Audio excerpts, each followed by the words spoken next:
Você não imagina o quanto esse cara mudou a sua vida.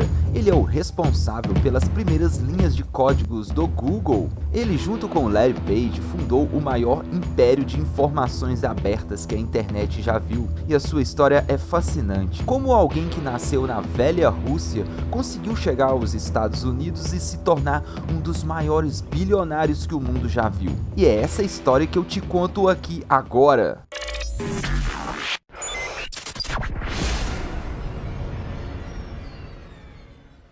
Sergei Mikhailovich Brin, nascido em 21 de agosto de 1973 em Moscou, União Soviética. Pois é, quando Sergei nasceu, o que imperava era a União Soviética, então ele não é exatamente russo, e sim soviético. Seus pais eram judeus, ambos graduados pela Universidade Estatal de Moscou, mas Sergei e sua família, vendo que as coisas estavam cada vez mais complicadas no Império Soviético, conseguiram uma maneira de sair do país discretamente para nunca mais voltar. Conseguiram mudar-se para os Estados Unidos em 79, quando Sergei ainda tinha 6 anos. Com seu forte sotaque russo, Sergei teve dificuldades para se adaptar à nova vida nos primeiros anos, mas pouco tempo depois Brin já falava inglês como um nativo. No ensino básico, seu conhecimento avançado de matemática já chamava a atenção de seus professores, tanto que ele pulou um ano em sua escola, entrando na Universidade de Maryland aos 16 anos. Sergei se formou aos 19, graduando em Ciência da Computação. De lá, seguiu para Stanford para continuar os estudos. Sergei sempre foi um jovem sociável e praticava uma série de esportes como iatismo, natação, mergulho, ginástica, esqui e patinação.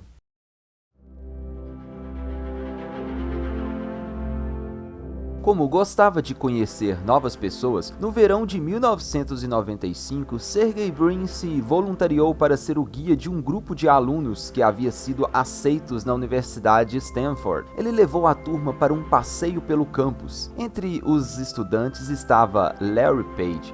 Guarde e conheça esse nome, já fizemos um vídeo sobre ele aqui no canal. Os dois passaram os dias brigando e discutindo, mas encontraram alguns pontos em comum. Assim como Sergei, Larry vinha de uma família de pesquisadores e estudiosos. Os dois estudantes também vinham de famílias com ascendência judaica, embora nenhum dos dois fosse muito religioso. Sendo assim, acabaram deixando as implicações de lado e se tornaram grandes amigos. Com uma ideia inicial de Larry Page de criar um mapeamento de organização da internet para assim ranquear páginas de conteúdos, os dois se juntaram e começaram a colocar em prática tudo isso. Para colocar o sistema para rodar, a dupla transformou o quarto de Page em um servidor, lotado de computadores montados a partir de peças de segunda mão. Enquanto isso, o quarto de Brin virou um escritório. A infraestrutura de Stanford, uma das mais modernas do mundo na época, fazia o resto. Com a internet super veloz do campus, os dois rastreavam e indexavam todas as páginas disponíveis na internet. Com o trabalho, o algoritmo chegava a consumir metade de toda a banda de internet de Stanford e acabou derrubando a conexão da universidade em mais de uma ocasião. O trabalho de rastreamento começou em março de 1996. No final de agosto, um ano depois de terem se conhecido, Brin e Page lançaram a primeira versão do que seria o Google. A versão beta tinha 75 milhões de páginas indexadas e 207 gigabytes de conteúdo baixado. Por comparação, um computador padrão vendido naquele ano tinha cerca de 2 gigas de armazenamento. Por isso tiveram que encher suas salas e dormitórios de máquinas. Quando fizeram o registro, o negócio ainda era rudimentar. Os sócios estavam mais interessados em vender o mecanismo de busca por um bom dinheiro e continuar seus estudos. E eles bem que tentaram. Procuraram várias empresas do Vale do Silício, incluindo a AOL e o Yahoo, e pediram 1 milhão pelo sistema. Mas, como sabemos, ninguém se interessou. Sem conseguir fechar fechar nenhum negócio, a solução foi abandonar Stanford e ver até onde o Google poderia chegar. Sem a estrutura de Stanford, os sócios precisavam achar uma nova casa para o Google e seus servidores. A solução foi alugar a garagem de Susan Wojcicki, colega de faculdade da dupla e hoje atual CEO do YouTube. Susan também apresentou a Sergey sua irmã mais nova, Annie. Os dois começaram um relacionamento que virou casamento em 2007 e durou até 2015, quando se divorciaram.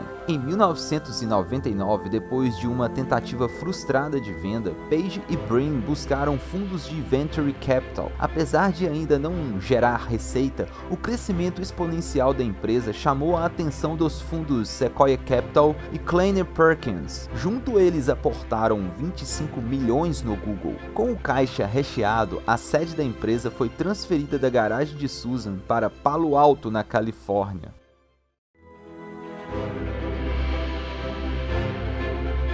Bem, não é possível dizer ao certo quando o Google virou um fenômeno cultural a ponto de se tornar sinônimo de fazer uma pesquisa na internet. Mas não existe dúvida sobre o dia em que o Google passou a ser visto como um negócio sério. 29 de abril de 2004, quando a empresa deu entrada no seu pedido de IPO na Nasdaq para abrir capital na Bolsa Americana. Em 2005, o Google já não era mais apenas uma empresa de pesquisas. Nesse ano, a empresa comprou por 50 milhões de dólares a startup Android e manteve a equipe de desenvolvimento do sistema operacional. E mesmo com uma largada atrasada, o Android superou o iOS da Apple no segundo trimestre de 2010, ultrapassando o número de novas instalações e se mantém no topo desde então.